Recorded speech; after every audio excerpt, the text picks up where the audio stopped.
ನಮಸ್ಕಾರ. ಸ್ವಯಂ ಪಾಕ ಅಭಿಮಾನಿಗಳಿಗೆ ಸ್ವಾಗತ.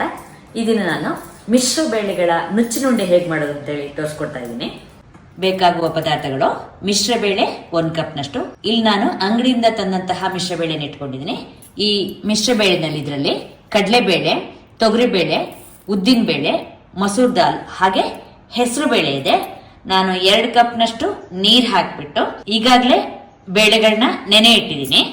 ಹಸಿಮೆಣಸಿನಕಾಯಿ 6, ನಿಮ್ಮ ಖಾರದ ಅಪೇಕ್ಷೆ ಮೇಲೆ ಹೆಚ್ಚು ಕಡಿಮೆ ಮಾಡ್ಕೋಬಹುದು. ಕರಿಬೇವಿನ ಎಲೆ ಸ್ವಲ್ಪ, ಶುಂಠಿ 1.5 ಟೀ ಸ್ಪೂನ್ ಅಷ್ಟು ನಾನು ಸಣ್ಣದಾಗಿ ಹೆಚ್ಚಿಟ್ಕೊಂಡಿದ್ದು ಶುಂಠಿ. ಹಾಗೆ ಕಾಯಿ ಸಣ್ಣದಾಗಿ ಹೆಚ್ಚಿಟ್ಟಿದ್ದೀನಿ 2 ಟೇಬಲ್ ಸ್ಪೂನು. ಕಾಯಿ ತುರಿ 1/4 ಕಪ್ನಷ್ಟು. ಉಪ್ಪು ರುಚಿಗೆ ತಕ್ಕಷ್ಟು. ನಾನಿಲ್ಲಿ 1/4 ಟೀ ಸ್ಪೂನ್ ಮೇಲೆ ಸ್ವಲ್ಪ ಇಟ್ಕೊಂಡಿದ್ದೀನಿ. 1/4 ಇಂದ 1.5 ಟೀ ಸ್ಪೂನ್ ವರೆಗೆ ಸಾಕಾಗತ್ತೆ. ಹೆಚ್ಚಿದ ಮೆಂತ್ಯ ಸೊಪ್ಪು 1 ಕಪ್ನಷ್ಟು. ಬೇಳೆ ನಾನು 4 ಗಂಟೆ ಕಾಲ ನೆನೆ ಹಾಕಿದ್ದೆ. ಕಡಲೆಬೇಳೆ ನೆನೆಯೋದು ಸ್ವಲ್ಪ ನಿಧಾನ ಆಗುತ್ತೆ. ನೀವೊಂದು 2 ಗಂಟೆ ನೆನೆ ಹಾಕಿದ್ರೆ ಸಾಕಾಗುತ್ತೆ. ಇದನ್ನ ಬಸಿ ಹಾಕೊಳ್ಳೋಣ. ಮಿಕ್ಸರ್ ಜಾರ್ಗೆ ಹಸಿಮೆಣಸಿನ್ಕಾಯಿ ಹಾಗೆ ಕರಿಬೇವಿನ ಎಲೆಗಳನ್ನ ಹಾಕಿ ಇದನ್ನೊಂದ್ಸಲ ಪುಡಿ ಮಾಡ್ಕೊಳ್ಳೋಣ. ಈಗ ನಾನು ಹಸಿಮೆಣಸಿನ್ಕಾಯಿನ ಹಾಗೆ ಕರಿಬೇವನ್ನ ಒಂದ್ಸಲ ರುಬ್ಕೊಂಡಿದ್ರಿ. ನೀವು ಹೆಚ್ಚು ಹಾಕಿದ್ರು ಕೂಡ ಆಗತ್ತೆ. ಬಸಿ ಹಾಕಿದ ಬೇಳೆನ ಕೂಡ ಹಾಕೊಳ್ಳೋಣ.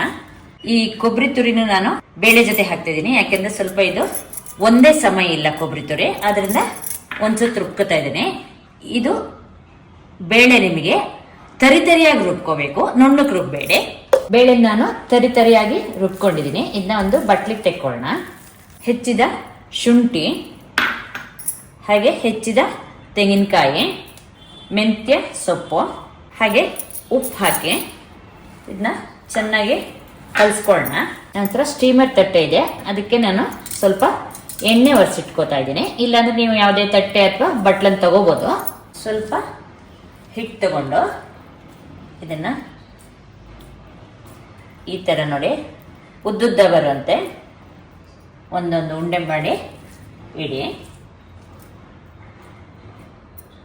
ಒಂದ್ರ ಪಕ್ಕ ಒಂದು ಇಡ್ತಾ ಹೋಗಿ.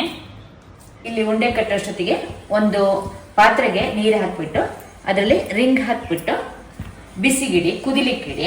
ಇಲ್ಲಾಂದ್ರೆ ನೀವು ಕುಕ್ಕರ್ ಪಾತ್ರೆಯಲ್ಲಿ ಇಟ್ಟರು ಕೂಡ ಆಗತ್ತೆ. ಈಗ ಎಲ್ಲ ಉಂಡೆಗಳನ್ನ ಕಟ್ಟಿದ್ದಾಗಿದೆ. ಒಟ್ಟು 18 ಉಂಡೆಗಳಾಗಿದೆ. ನೀರು ಕುದಿತಾ ಇದೆ.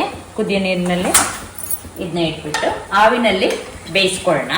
ಒಂದು 13-14 ನಿಮಿಷ ಇಟ್ಟರೆ ಸಾಕಾಗುತ್ತೆ. ಮಧ್ಯದಲ್ಲಿ ನೋಡ್ಕೊಳ್ಳೋಣ.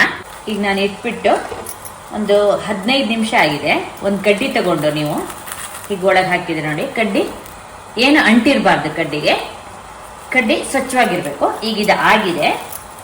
ಇದನ್ನ ಆಫ್ ಮಾಡೋಣ. ಸ್ಟವ್ ಆಫ್ ಮಾಡಿದ್ಮೇಲೆ ನಾನು 2-3 ನಿಮಿಷ ಹಾಗೆ ಮುಚ್ಚಿಟ್ಟಿದ್ದೆ.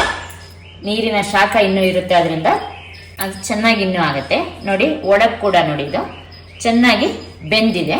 ಬಿಸಿ ಬಿಸಿಯಾಗಿ ತಿನ್ಲಿಕ್ಕೆ ಚೆನ್ನಾಗಿರುತ್ತೆ. ನೀವು ಕಾಯಿ ಚಟ್ನಿ ಜೊತೆಗೆ ಅಥವಾ ಮಜ್ಜಿಗೆ ಹುಳಿ ಜೊತೆ ಕೂಡ ತಿನ್ನುವಂತಹ ಒಂದು ಪದ್ಧತಿ ಇದೆ.